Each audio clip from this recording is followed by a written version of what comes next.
Mr. Reid.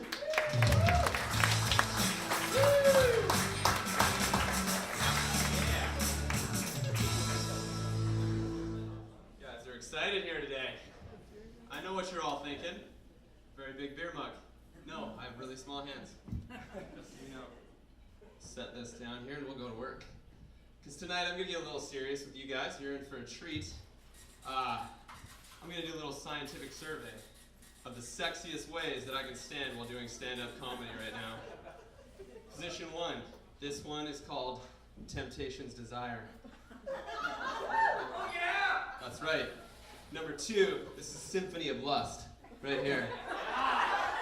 I'm just messing with you guys. I actually awkwardly, I dried my pants before I got here and they're really tight, so I just needed an intro to stretch them out for a bit. So, you guys here are in the high definition rows. So yeah, you guys are getting your $5 worth. All night is going to be in 1080p. ENIS. Just saying. Yeah. If you guys are wondering in the back too, that's $1.75. Count it. Don't worry, there's more where that came from. I have tens of dollars in my bank account. But seriously, I need this though for bus card because it's cold as shit outside.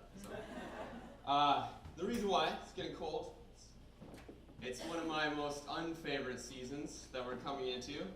It's not fall, no. I love fall because it's that magic time where the pumpkin fairy comes in and shits all over the favorite food that you love and it's all your drinks, you know? You got lattes, pumpkin desserts, it's fantastic.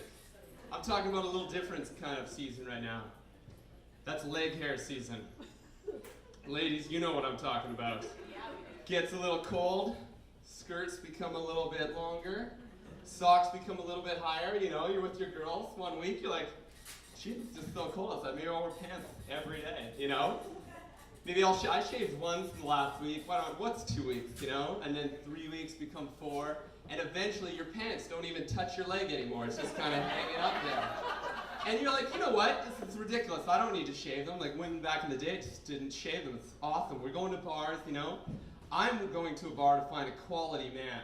You know, and he doesn't care about my pants, and I'm not that kind of girl, but guess what? You guys have your pre-drinks, where you take photos of your feet, and you guys drink Cosmopolitans, and Sex and the City's on, and all of a sudden, randomly, you go to a bar, and just by chance, you meet a pilot.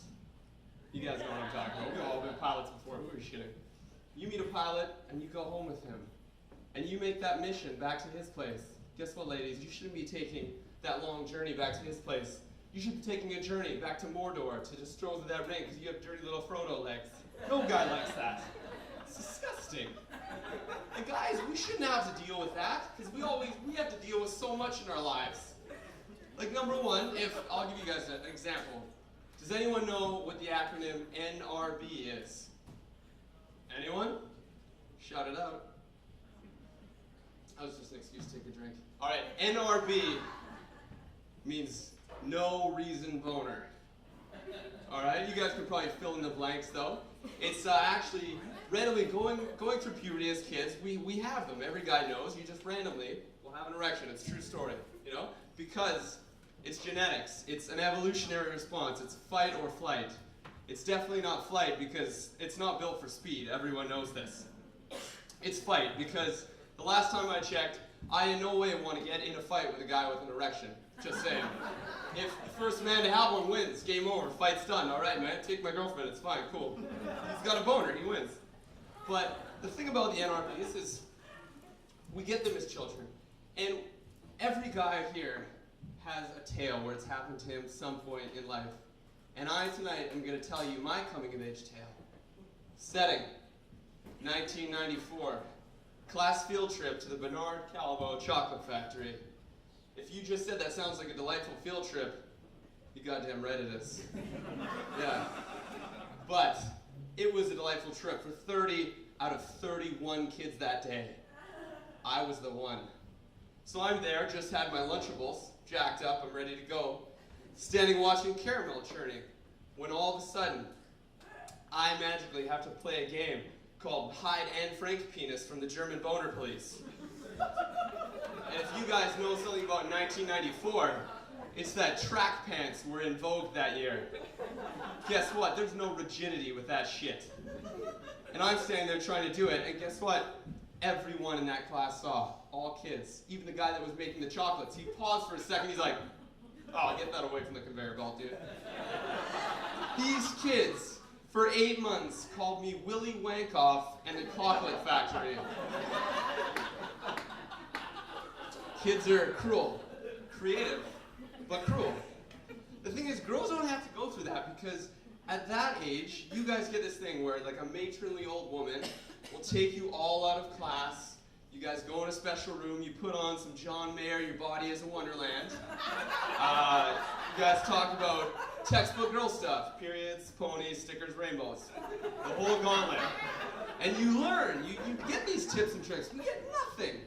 How did every guy in here learn about sex? From the first guy that has touched a boob. He sits us all down, he's like, guys, guess what? I know everything now. Here, listen, I'll regale you with my stories. He also may have a mustache and his name is Tony, because that's how I learned. And you might be wondering, like, where is Tony now? Because he gave you such valuable information. He's probably in prison, because his methodology is illegal in like 7 out of 12 provinces, so no. We don't get that, which is crap. Because if I was in school and I had something like that, I'd be like, guys need something as well.